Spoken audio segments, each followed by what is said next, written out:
Assalamualaikum pemirsa Majid TV.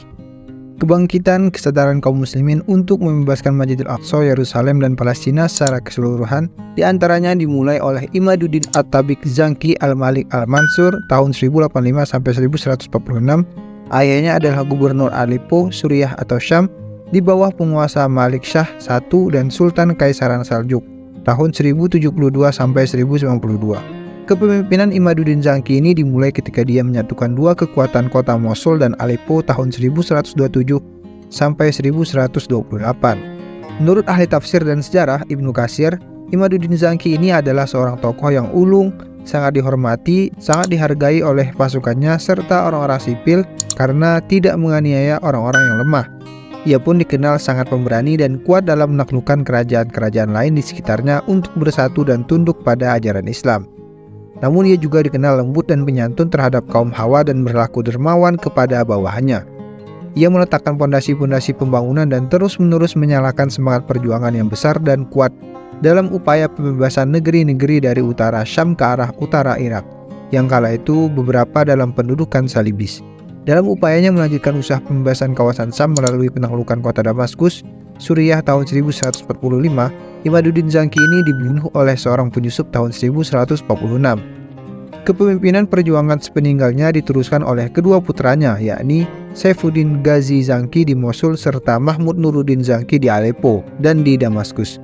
Putranya yang menonjol kepemimpinannya adalah Nuruddin Zanki. Ia meneruskan cita-cita ayahnya untuk dapat membebaskan Yerusalem dari cengkraman pasukan Salib. Nama lengkap dan gelarnya adalah Al-Malik Al-Adil Nuruddin Abul Qasim Muhammad bin Imaduddin At-Tabiq Zanki bin Aksungur Al-Hajib.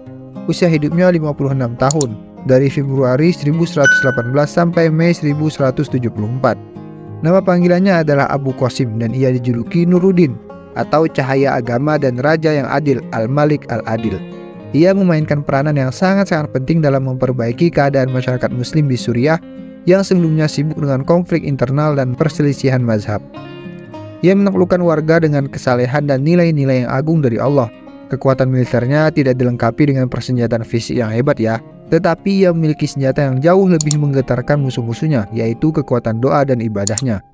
Kesalehan serta cara-cara yang lembut membuat Nuruddin Zanki dapat menyatukan seluruh Suriah ke dalam satu pemerintahan. Setelah wilayah itu tercerai-berai dan saling bermusuhan selama lebih dari setengah abad. Di samping kekuatan nuraninya, Nuruddin Zanki juga dikenal dengan kekuatan fisiknya.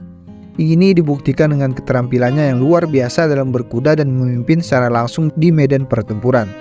Akhir hayatnya Imaduddin Zanki wafat pada tahun 570 Hijriah atau 1174 Masehi karena sakit.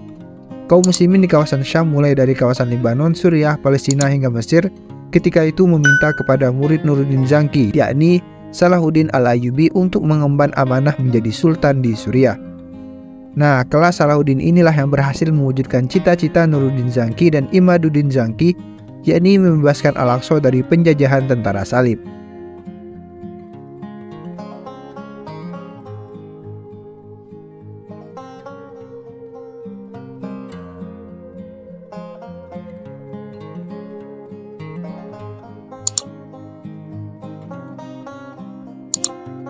Nama lengkapnya Yusuf bin Najmuddin Al-Ayyubi, lahir tahun 1138 Masehi dan wafat pada tanggal 4 Maret 1153.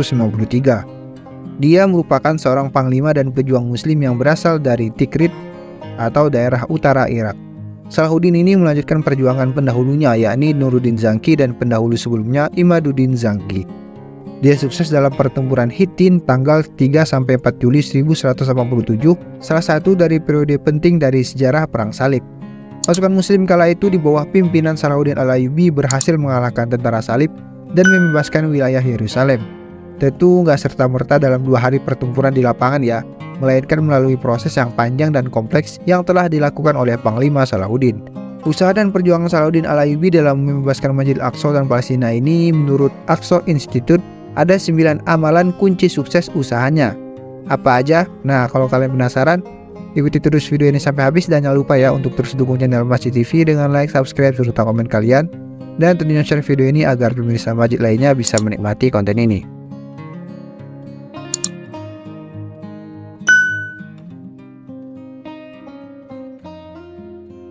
Yang pertama, menjaga kebersihan hati. Salahuddin Al-Ayyubi selalu memiliki niat yang lurus, ikhlas, dan hanya berorientasi kepada akhirat dan ridho Allah saja. Kebersihan hati inilah yang selalu ditekankan oleh Salahuddin hingga dia bisa membebaskan Masjidil Aqsa.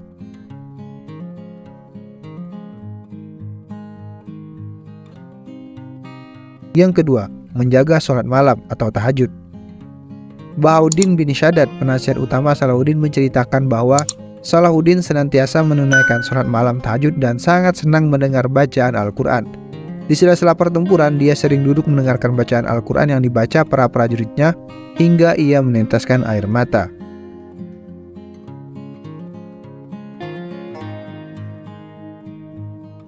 Yang ketiga, menjalin ukhuwah dengan seluruh kaum muslimin.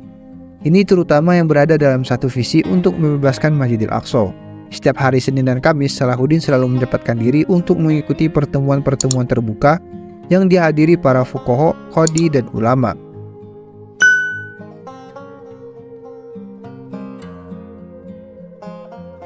Yang keempat, menumbuhkan kecintaan terhadap 3M. Salahuddin selalu menumbuhkan kecintaan di hati seluruh kaum muslimin terhadap masjid, terutama kepada 3 masjid, yakni Masjidil Haram, Masjid Nabawi, dan Masjidil Aqsa.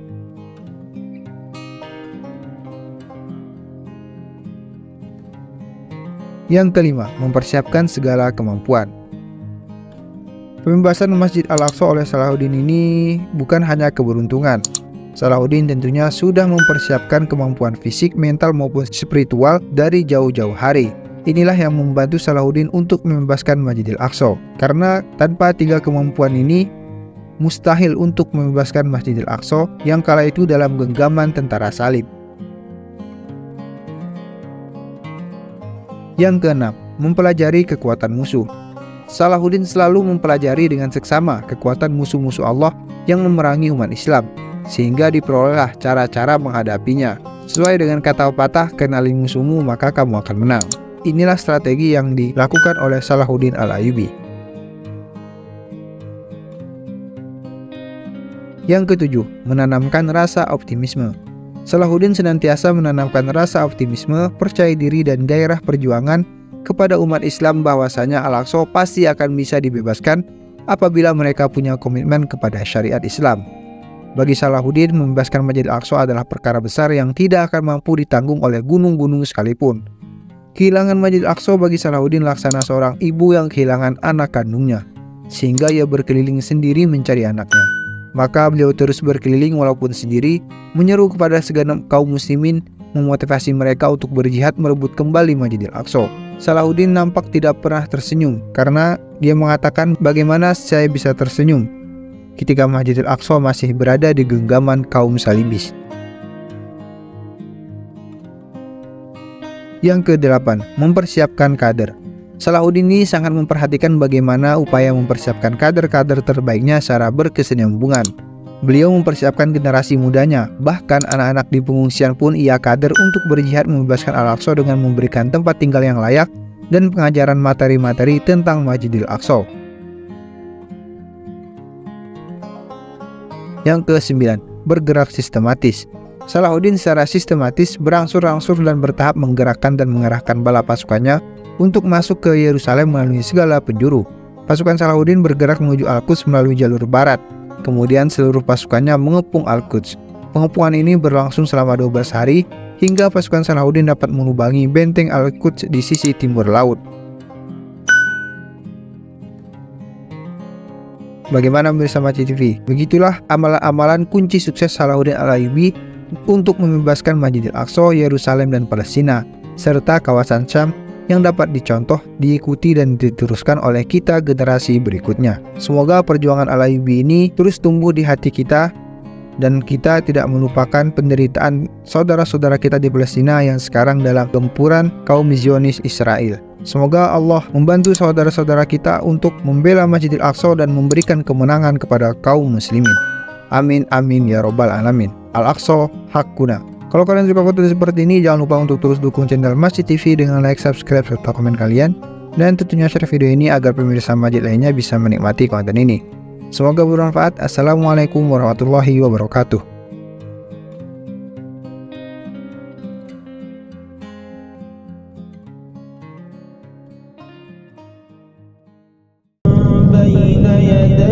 برحمته وأنزل